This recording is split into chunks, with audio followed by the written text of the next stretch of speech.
Proxy Principal.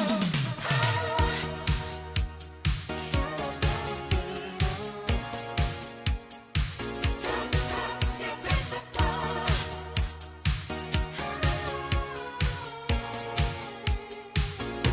Proxy Principal.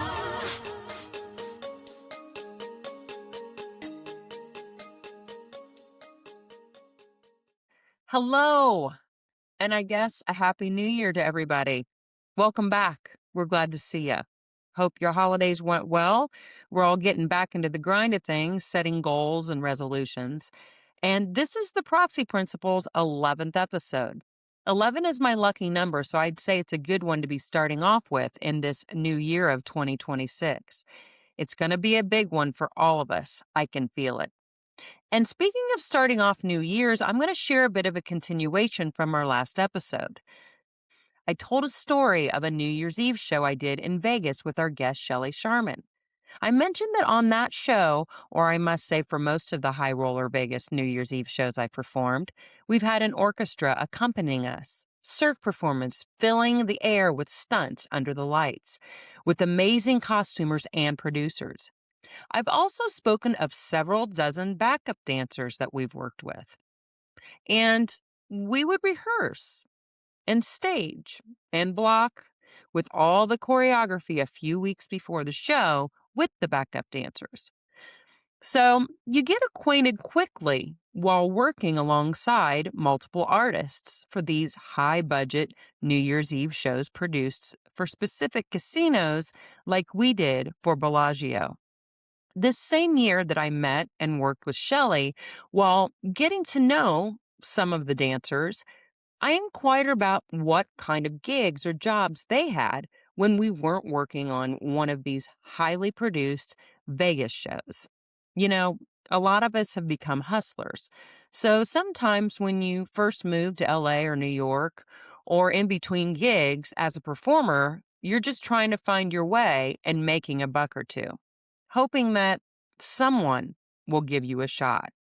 Most of these dancers were way younger than I was, probably by 15 or 20 years. Their bodies were beautiful, and the way they moved was sensational. A lot of them had been auditioning for big tours with established artists, kind of like Shelley did with Britney Spears and Ariana Grande. And some of our backup dancers had landed dancing gigs for people like Janet Jackson or Beyonce or Ricky Martin, artists that use a lot of choreo in their shows. But it doesn't work out that way for everyone. And you have to find some other kind of gig to pay your bills, right? Kind of like me standing in or doing background work or waiting tables. Well, one of the female dancers told me that she was a karaoke hostess. My gut reaction, and not on my face at the time, but my insides were like, ew. And that's because when it comes to karaoke, I'm kind of a snob and I'm selfish. It's not that I don't enjoy it because I can, as long as someone doesn't ask me to sing. How am I a karaoke snob? Well, I'm so used to singing in front of a real band with a huge sound system and sound engineers, and I don't feel like I can give a good performance because the karaoke sound systems are usually, well, it's not so great in front of their microphone and monitor. I end up pushing too hard, and I've been known to blow out my voice.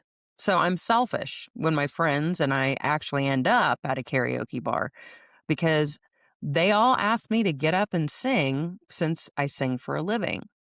And fact of the matter is, when I'm not working, I would rather be entertained than be the entertainer because it's like a night off for me. What piqued my interest was when this dancer said she made a decent wage being a karaoke hostess. So I told her to tell me more. I originally just thought it was like the person that we see leading karaoke. And I thought, no biggie, I could do that. I had been leading people in partying all across the globe for decades. So it couldn't be that hard. She said there were karaoke lounges all over Koreatown in Los Angeles. These lounges are large buildings specifically catering to karaoke connoisseurs. These lounges usually have no less than a dozen private rooms to rent for your private party. Their interior is upscale and equipped with a variety of lasers, LED strobes, neon filled decor, and they serve food and alcohol. Well, that's where she said she got booked. So I asked how she could hook me up. And she said she'd be getting back into it after New Year's Eve and that she would call me with all the details for me to be screened for a job. I was like, sign me up, kid. I'm in. I can't really remember the dancer's name, so let's call her Kate for shits and giggles, shall we? It's the new year, so I give Kate a follow up call. She answers. I ask her a few questions on logistics of how this works, and she fills me in by telling me that if my screening process goes well and if I get the job, the supervisor will give me details and a call time, as well as a location for parking, because there are more than several karaoke lounges in Koreatown, and there will be other females doing the same. There will be a driver that will pick us up and they will shuttle all the girls to a venue with instructions for our work shift. This sounded very similar to what I did as a stand in or a background actor.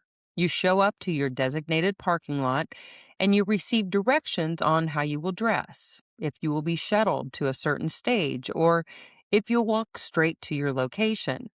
And you'll be given a call time. You're there to provide atmosphere for the scene that's taking place. After that, the driver takes you back to your car and you go home with cash. Cash sounded good to me because as a background actor, you get a voucher as proof of work. Then you receive a paycheck within a few days. Getting cash as soon as we were finished, that didn't sound too bad to me. I gave Kate my info and she hooked me up with her boss. So her boss called me a few minutes later. She starts asking for my physical stats, height, weight, age. She hesitated when she heard my age, but Kate told her I looked younger, so she said she'd give me a shot. She told me to dress sexy, and I thought, well, it can't be any worse than some of the television shows I've worked on where they wanted us to dress like a hoochie mama for a club scene or something like that. Background casting directors like to call it hip and trendy, but the reality of it was that once I got to set, costumers would always pick the outfit that revealed the most skin, because the more skin that was showing, the better. Like I said, hoochie mama.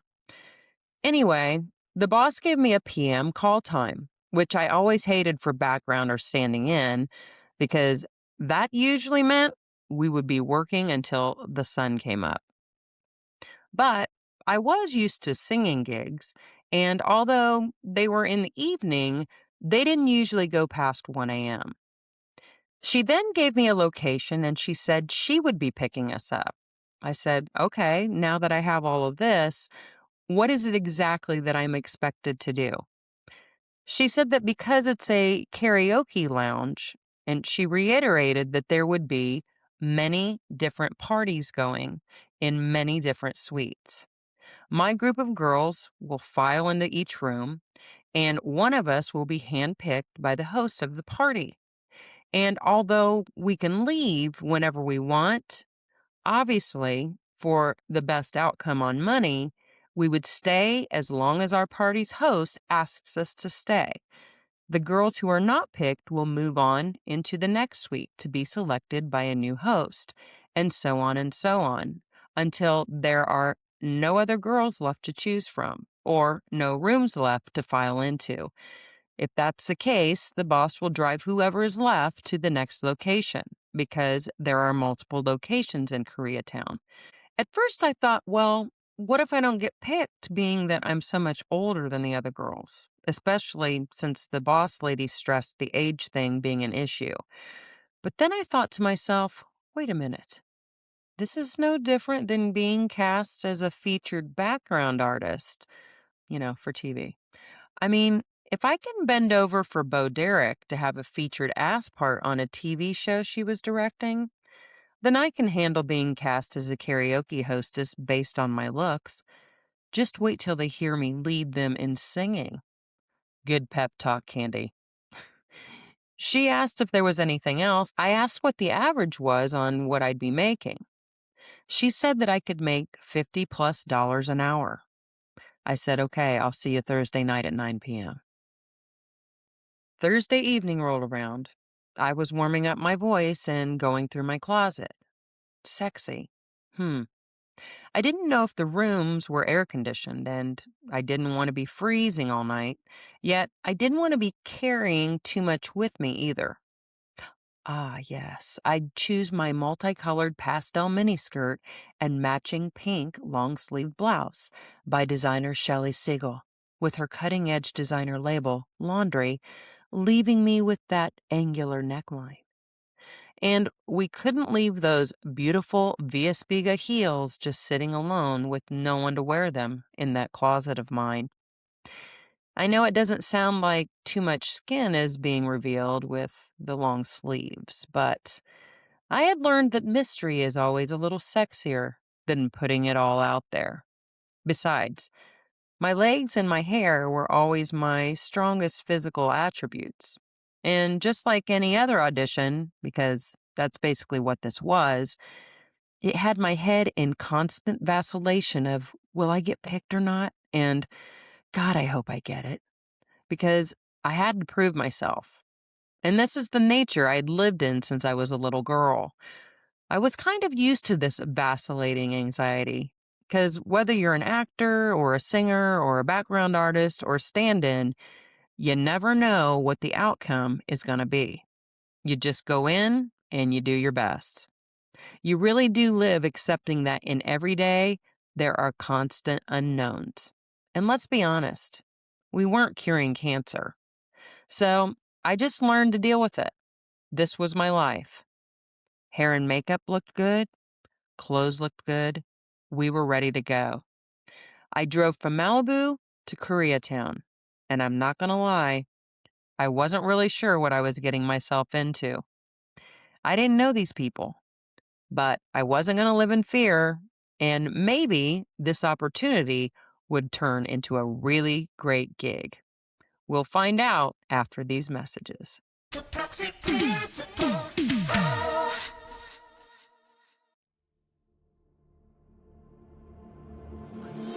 Introducing Vanity Fair, the band that brings unforgettable performances covering more than 25 music genres from the 1920s to today. With a growing set list and a range of ensembles, they're perfect for corporate events, festivals, weddings, and more. When you want entertainment that stands out, Vanity Fair delivers every time. Their team is dedicated to working with you, offering personalized experiences that match your vision and your budget, and creating a truly memorable event.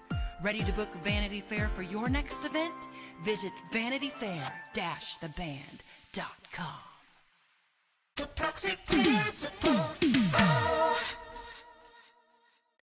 So, here we are, folks. I'm all gussied up, and I've driven into the nighttime landscape of Koreatown. Many people refer to Koreatown in Los Angeles as K-Town. This nickname is commonly used among locals and visitors alike. K-Town is approximately a 3-square-mile neighborhood, culture-packed and known for its nonstop energy.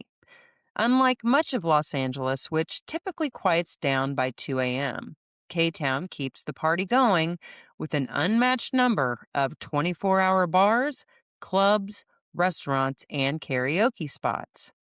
That's why I asked how late I would be expected to work. K-Town, as it's commonly known, has an equally vibrant history as well. Once a hotbed of old-school Hollywood glam, the district was home to celebrity enclaves, including the original Brown Derby restaurant, the Coconut Grove nightclub, and the Ambassador Hotel, which hosted a half dozen Academy Awards ceremonies between 1930 and 1943. While these legendary spots are no more, today's K-Town is home to dozens of prized LA establishments. For a trendy overnight stay, you might consider the Hotel Normandy, a boutique property built in the 1920s, or the Line Hotel, an industrial chic hotel which has its own 80s-themed bar, Break Room 86, with karaoke suites and boozy push pops. There's the Art Deco masterpiece, the Wiltern, a designated historical landmark which lives on as one of the largest, most legendary music venues in the city. And as many times as I've driven past the Wiltern, I can't believe I've yet to see a show there. But on this particular Thursday night, it would be just another drive-by. As I arrived to my destination after driving through the lively buzz of streets aglow with neon lights, I park my car in a plaza parking lot and call my new boss driver. She described her car and said she would be there in 5 minutes. This is where my discernment started to kick in. Usually, for background or stand-in work, there's a passenger van or some sort, like a shuttle van, but she was picking us up in her car. And I looked around and I saw a few younger women sitting in their cars, so I assumed they were waiting too. Once the boss's car arrived, I watched to see what the other girls might do. And yes, they were waiting for the same person. And these were 3 young women who seemed very confident, so I followed suit. Once we got in the car, our boss drove us to an office building to meet her boss. Why hadn't this screening process occurred earlier and in daylight? I wasn't afraid, but believe me when I tell you the yellow alert buttons were going off in my being. I was a traveling observer at this point. The driver boss had a walkie-talkie, and we drove into the driveway. There was a man waiting for us, and our driver boss introduced a few of us newbies to her boss.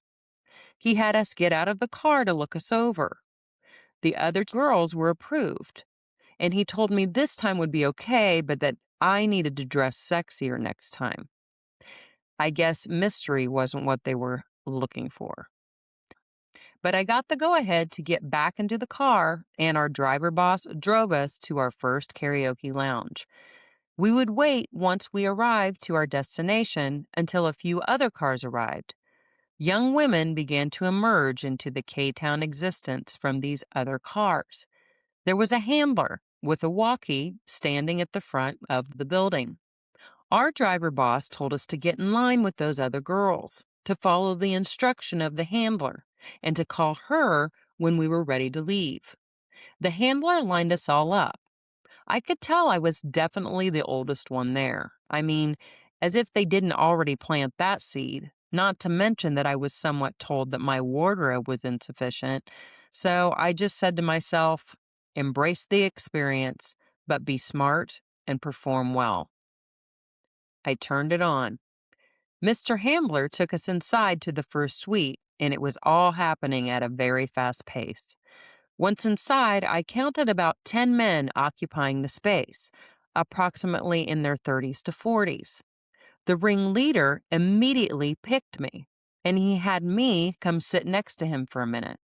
He started asking me questions like, "Do you like to party?" With a big smile on my face, I answered, "What do you think I'm here for?" And he looked at me seriously and with repetition asked, "Do you like to party?" I said, "I can have a good time without partaking." He kindly said thank you, and he stood up with dismissiveness to go talk to another girl. No one asked me if I could sing, and that's when I knew what this was about. In hindsight, he could have been a plant for the driver boss or her boss. Or maybe he was the host of this party. I don't know. But this was not the end of my evening. I was not forced to do anything at this point. But something inside of me became a mother hen. Not to mention, I became intrigued. Kind of like when you're watching those true crime documentaries on television, only this time I wasn't watching one. I was potentially putting myself in the middle of one. I felt the need to befriend and to protect these younger women. So now my intention was not to get the job. My intention was to guard these girls. So we filed in and out of multiple suites, and they were all filled with males. No females were at these parties. And I watched as each young lady got handpicked. Each one of these young women seemed gleeful when chosen. Not one of them seemed uncomfortable. And none of them were questioned like I was. No one had been asked if they could sing. The decision making was based solely on looks. And as I mentioned, the selections were happening in rapid succession. We had made our way through all of the suites requesting hostesses in that building, and out of the 15 of us, we were down to 4. Our handler escorted us out of the building, and 2 of the cars that dropped us off were waiting. Those of us left got into our original cars, and we waited for the 3rd car. When I got in my car with one other girl, there were 2 other girls in our car. So the drivers must have been picking up girls from other venues. When the 3rd car arrived, we caravanned to the next venue. The next few lounges were standalones, so we literally filed in, they chose a girl, and we filed back out and loaded into our cars. The next place was another large metroplex. I had no desire to lead anyone in the kind of partying that had been inquired by the first dude, and I must have had it stamped on my forehead because no one was looking at me. We would gallivant in and out of these suites like in a maze for the next couple of hours. And I stayed because I just wanted to make sure these girls would get home safely. What is it that I could have actually done if something had happened? I mean, I wasn't carrying a weapon, not that it would have been legal had I been carrying anyway. I live in California. I just had not yet learned not to put my nose into drama that was not meant for me. So, anyway, when we came out of this last location, our driver said that she was going to switch cars with another driver.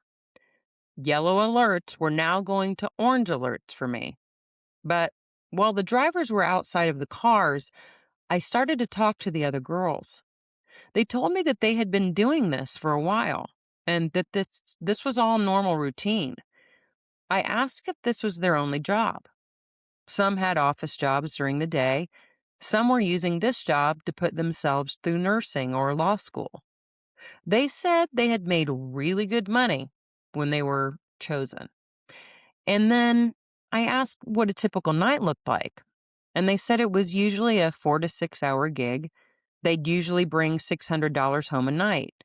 And I asked what was expected of them. They alluded to things that I thought, but they didn't come out and say it. That's when our new driver got in the car. The girls were dwindling, and so after a few more drop-offs, our driver took us back to our cars. I wished them all well, and I prayed for the rest of the girls' safety on my way home. The next day, I called Kate, and I was curious as to what her experience was like doing this. But before doing so, I described my experience. I asked if hers was similar. She kind of said yes, but the more I probed, the more her description sounded like prostitution. And when I asked her if she took money in exchange for sex, the answer was sometimes. I didn't want her to think I was judging her, but I did let her know I was concerned for her safety. She was appreciative, but seemed a little ditzier in that moment than I had remembered. Maybe she was playing dumb because she felt judged. But that wasn't my intention. So many women put themselves in situations that may get them into trouble, Then they blame the guy. And there's so much that we're finding out about human sex trafficking. This just seemed like it was the prime opportunity for something like this to happen. I received a call from the driver boss a few days later. She asked me what I thought and if I'd like to give it another go. I told her that I wasn't really interested in the hosting part of it, but I was concerned for the girls. I was fully aware that each girl consented, and she kind of acted like she didn't know what I was talking about. I told her I didn't feel like they had anyone to look out for them. I told her if they ever needed a handler or a driver to give me a call, knowing full well that they would not. It made me wonder a few things. How did these handlers, these drivers, their boss, how did they get paid? What was their incentive?